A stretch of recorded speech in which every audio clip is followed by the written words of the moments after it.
नमस्कार दोस्तों, अश्विनी शर्मा फिर से स्वागत करता हूं आप सभी का अपने YouTube चैनल में।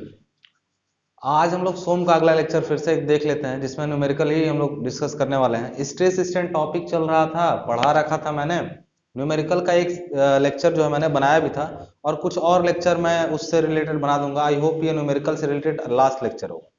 किसी को फिर भी न्यूमेरिकल में दिक्कत आ रही हो तो वो लोग अपने न्यूमेरिकल्स प्रॉब्लम को बचा के रखें। टेलीग्राम ग्रुप में देखिए, जो लोग बार बार मैं कहता हूं ना, अलग अलग मैसेज करके परेशान मत करिए, मैं अलग अलग नहीं रिप्लाई दे पाऊंगा। आप एक टेलीग्राम का ग्रुप बना है, चैनल है, उसका लिंक उसमें डाला हूं। तो उसमें मैं अनाउंसमेंट करता हूं कि आज आप लोग अपनी अपनी प्रॉब्लम व्हाट्सएप करें। तो आप लोग जिस दिन मैं बोलूंगा उस दिन भेजिए, और फिर उस दिन मैं उसी के सारे वीडियो बना के आपके सारे न्यूमेरिकल सॉल्व करा दूंगा, ठीक है। कॉपी वगैरह पे इस पे टाइम लगता है मुझे, ठीक है। तो हमेशा इस चीज का ध्यान रखिएगा कि आपको जिस दिन बोला जाए उस दिन भेजिए। ऐसे रैंडम भेजेंगे तो भाई मैं खाली नहीं हूँ, आप समझिए इस चीज को।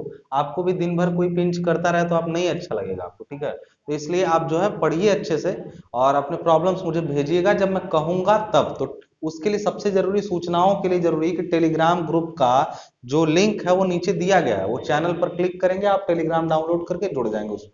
दूसरा, नोट्स के रिगार्डिंग कोई भी जानकारी चाहिए कि नोट्स के रिगार्ड क्या है, कैसे है लेना है, ये सब तो डिस्क्रिप्शन बॉक्स, कोई भी वीडियो देखिए, अगर कुछ ढूंढ रहे हैं कि क्या करना है तो डिस्क्रिप्शन बॉक्स चेक करिए, सारी जानकारी उसी में रहती है। अरे वीडियो के नीचे एक एरो बना होगा, उसको क्लिक करिए, नीचे बहुत सारी चीजें लिखी हुई मिल जाएंगी, उसमें सारी जानकारियां हैं उसमें। चलिए आज न्यूमेरिकल देखते हैं। आज मैंने न्यूमेरिकल लिख के नहीं रखा है बोर्ड पे, मैं बोलूंगा, आप चाहें तो इन न्यूमेरिकल को नोट कर लीजिए, ठीक है। वीडियो रोक कर नोट कर लीजिए, फिर सॉल्व करेंगे हम लोग। देखिए, न्यूमेरिकल जो बोला गया है, सबसे पहले है कि 30 मिलीमीटर मोटी प्लेट में, 30 मिलीमीटर मोटी प्लेट में बोला गया है कि 25 मिलीमीटर व्यास का एक छिद्र करना है, मतलब पंच करना है 25 मिलीमीटर का। फिर बोला यदि प्लेट के पदार्थ का अधिकतम कर्तन प्रतिबल 300 न्यूटन पर स्क्वायर एमएम से ज्यादा ना होने पाए, कर्तन प्रतिबल जो है वो 300 न्यूटन पर स्क्वायर एमएम से ज्यादा न होने पाए, तो छिद्र करने के लिए आवश्यक न्यूनतम बल बताइए, मतलब कितने फोर्स में वो होल हो जाएगा। तो सबसे पहले देखिए, यहाँ पर ये हो गई आपकी प्लेट, सपोज करिए ये आपकी हो गई प्लेट यहाँ पे, और प्लेट की मोटाई जो दे रखा है वो 30 mm दे रखा है। इस चीज का विशेष ध्यान रहे कि प्लेट की मोटाई जो दे रखा है वो 30 mm दे रखा है। इसमें एक होल करना है, कितने डायमीटर का, डायमीटर होल का जो दे रखा है वो दे रखा है 25 mm। नहीं दिखाई दे रहा है तो सुनाई तो दे ही रहा होगा, दिखाई नहीं दे रहा है तो सुनाई तो दे रहा होगा, तो इसलिए नोट कर लीजिए 25 mm इसका जो है वो डायमीटर है। क्लियर है भाई बात यहाँ पे। अब एक चीज यहाँ पर देखिएगा कि जब आप इसको यहाँ पर देखिएगा, ये अगर अंदर से देखेंगे होल कट गया है तो वो होल कैसा दिखाई देगा, इसी पर ऐसे ही तो कटा होगा। सपोज करिए ये इसका ऐसा हिसाब किताब है, इसका हिसाब किताब ऐसा है मोटाई का, तो अंदर से मोटाई ही तो दिखेगी। सपोज करिए अगर आप इसको ऐसे देख रहे हैं तो मोटाई ही तो आपको दिखेगी इसकी पूरी, ये मोटाई पूरी दिखेगी जिस पर पंच हुआ है। तो हमेशा इस चीज का ध्यान रखिएगा इसमें। मोटाई इसकी यहाँ पे 30 mm दिया हुआ, मतलब कितना गहरा इसमें होल करेंगे तो 30 mm गहरा करें, ठीक है। ये 30 बोला है कि जो सीयर, अच्छा एक चीज देखिएगा, जब पंच कर रहे होंगे ऐसे धंसाएंगे उसको, तो जो एरिया है साइड साइड का उसी पर तो स्लाइडिंग होगी, कर्तन होगा। कर्तन मतलब ये गया इस पे, इसमें होल किया, तो जिस पर लग रहा है वो नहीं, बल्कि जिस पर स्लाइड कर रहा है उस एरिया पर सीयर आएगा, ठीक है। इस पर तो पंचिंग आएगी, इस पर धंसेगा तो पंच करेगा, पंचिंग स्ट्रेस आएगा। लेकिन किनारे किनारे जो एरिया, एक ऐसे गोल सा कट के प्लेट निकला तो वो साइड साइड के एरिया पे काम करेगा, और साइड साइड का एरिया होगा क्या, ये पूरी गोलाई और मोटाई, पूरी गोलाई, और वो कितना गहरा गया, एक आयत नहीं बना देगा ऐसे पूरी गोलाई, ऐसे ये साइड साइड का एरिया, तो ये साइड साइड का एरिया यही है जो ये ऐसे दिखाया गया, ऐसे घेरा हुआ। ऊपर का एरिया तो पाई आर स्क्वायर होगा, लेकिन ये जो एरिया होगा, एरिया, एरिया तो हो जाएगा 2 पाई आर इंटू टी, मतलब ये पूरी परिधि और उसकी मोटाई, तो कितना हो जाएगा 2 पाई आर माने पाई डी हो गया, पाई इंटू डी का वैल्यू डायमीटर 25 दिया हुआ है, इंटू टी का जो वैल्यू दिया हुआ है वो 30 mm दिया हुआ है। 30 क्यों, अरे ये तो है घेरा उसका, नीचे कितना देर तक धंसा है 30 mm तक। तो यहाँ पर अगर लिखे यहाँ पे हम लोग तो कितना हो जा रहा है 750 पाई स्क्वायर मिलीमीटर इसका एरिया हो गया, ठीक है। अब इसमें हम अगर यही चीज दूसरा चीज पूछें आपसे कि इस पर पूछा है कि एरिया जो जिस एरिया पे फोर्स काम कर रहा है 300 न्यूटन से ज्यादा स्ट्रेस नहीं ले सकता है, तो हम कहेंगे ठीक है धंसाते समय 300 न्यूटन का स्ट्रेस आएगा तो उसके बाद वो फेल हो जाएगा। मतलब धंसा रहे होंगे तो 300 न्यूटन से ज्यादा या उसके बराबर स्ट्रेस आएगा तो वो फेल हो जाएगा। तो आप जानते हैं लगाया गया फोर्स जो होगा, फोर्स वो होता है एरिया, एरिया आई इनटू क्या होगा स्ट्रेस।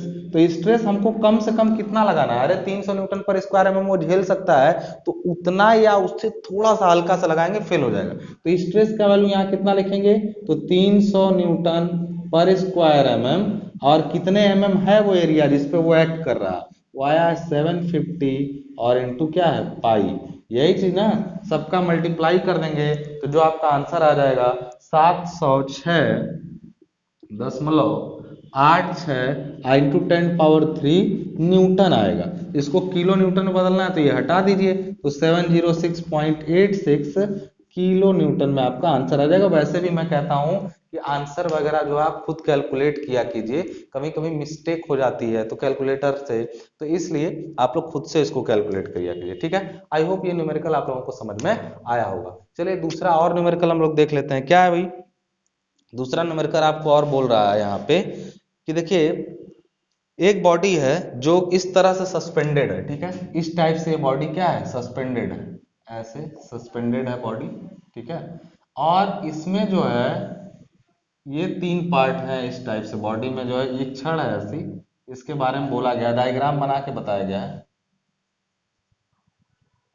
ये लेंथ जो है वो है आपकी 750 mm, 750 mm है आपकी। ये वाली लेंथ जो है वो 500 mm है, ठीक है। और ये वाली लेंथ भी 750 mm है, ठीक है। ये आपका हिसाब किताब है, क्लियर है। यहाँ पे एरिया सबका दे रखा है, बोला ये डायग्राम बना के ही क्वेश्चन पूछा है। एरिया बोला गया है, इसका क्रॉस सेक्शनल एरिया जो है, एरिया वो दिया है 6 स्क्वायर सेंटीमीटर, ठीक है। तो ये बताइए 6, मैं सारे न्यूमेरिकल ना डिप्लोमा की बुक से ही करा रहा हूं ताकि आपको पता चले कि कैसे आए हैं, कैसे किताबों में है, सब हो जाएगा, सब इजी है, ठीक है। इस पर लोड जो लगे हुए हैं बॉडी पर, इस जगह पर लगा हुआ है लोड जो वो लगा है 40 किलो न्यूटन का सबसे नीचे। फिर इस पोर्शन पे जो लटका हुआ है वो लगा हुआ है 30 किलो न्यूटन का, 30 किलो न्यूटन।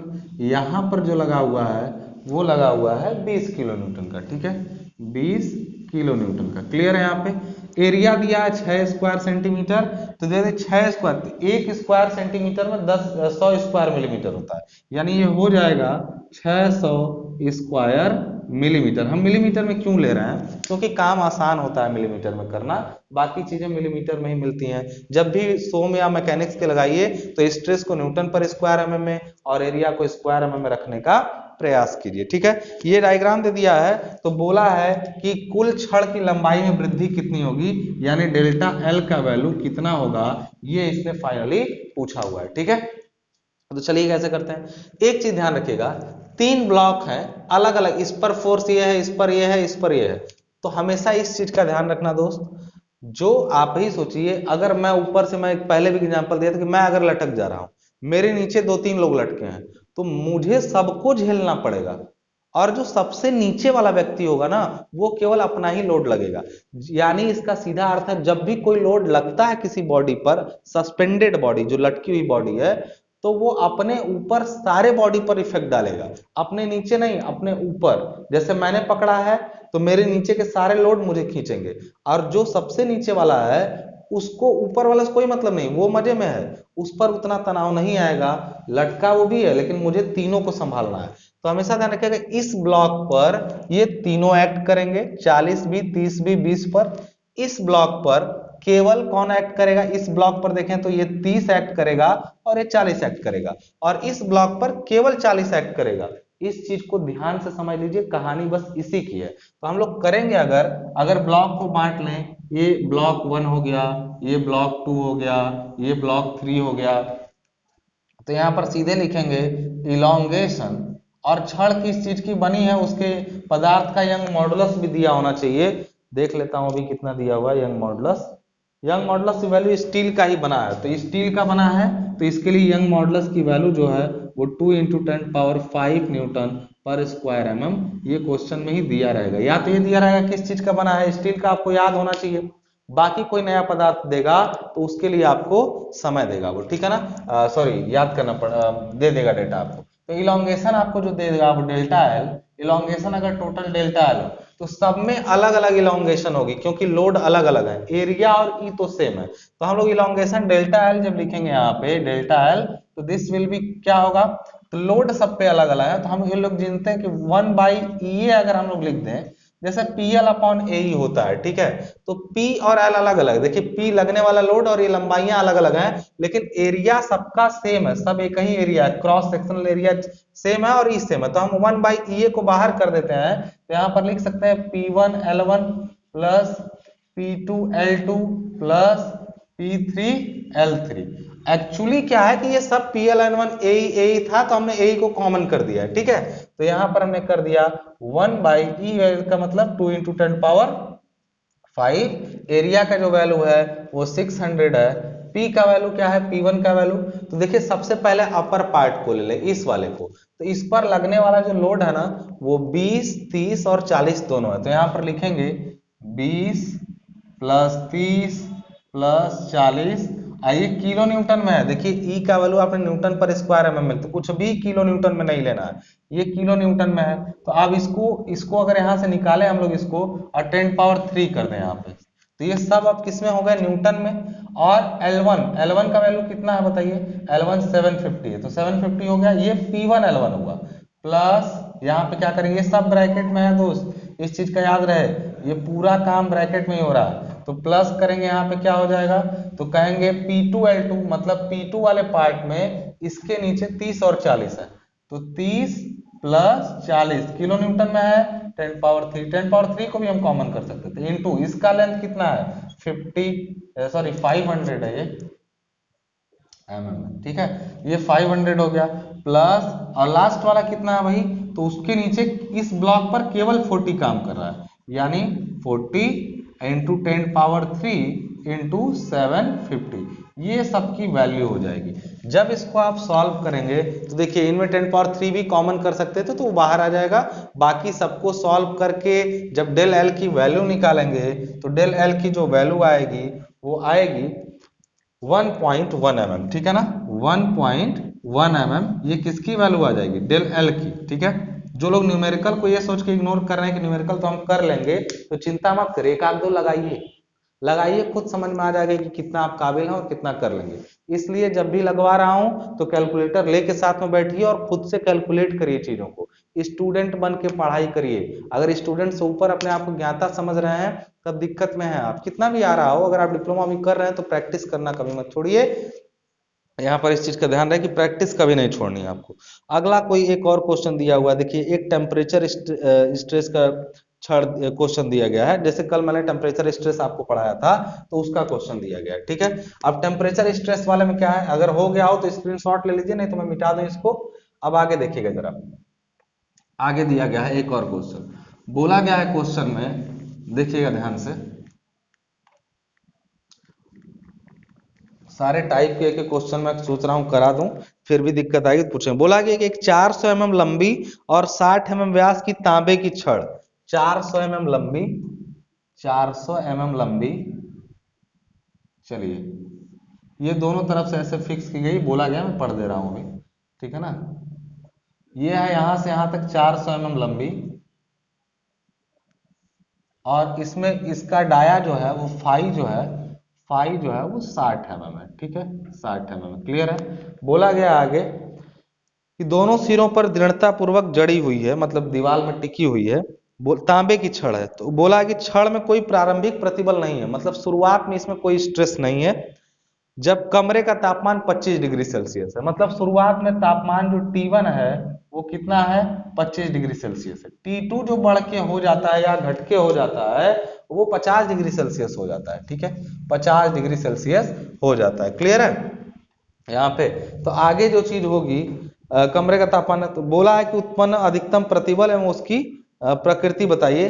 पूछ रहा है कि कैसा स्ट्रेस इसमें आएगा, अगर T1 से T2 किया जाए तो कैसा स्ट्रेस आएगा और किस नेचर का, मतलब कैसा मतलब तनाव की कंप्रेशन, दूसरा कितना होगा। तो यहाँ पर हमको बताना दिया है कुछ और डेटा, दिया है कि जो E है कॉपर का वो दिया है 1.1 न्यूटन पर स्क्वायर एमएम, दिया तो है गीगा में, मैंने इसको बदल दिया है। ECU दिया है 1.1 न्यूटन पर स्क्वायर एमएम, और जो अल्फा CU दिया है यानी thermal expansion factor that is 18.5 into 10⁻6 पर डिग्री सेल्सियस। मैंने थर्मल एक्सपेंशन फैक्टर के बारे में पिछले वीडियो में आप लोगों को बताया है कि क्या है और ये क्या करता है। अगर चीजें आपको नहीं समझ में आ रही हैं तो फिर से वही कहूंगा, पुराने वीडियोज आप नहीं देख रहे हैं, पहले उसको देखिए तब ये चीजें क्लियर होंगी, ठीक है।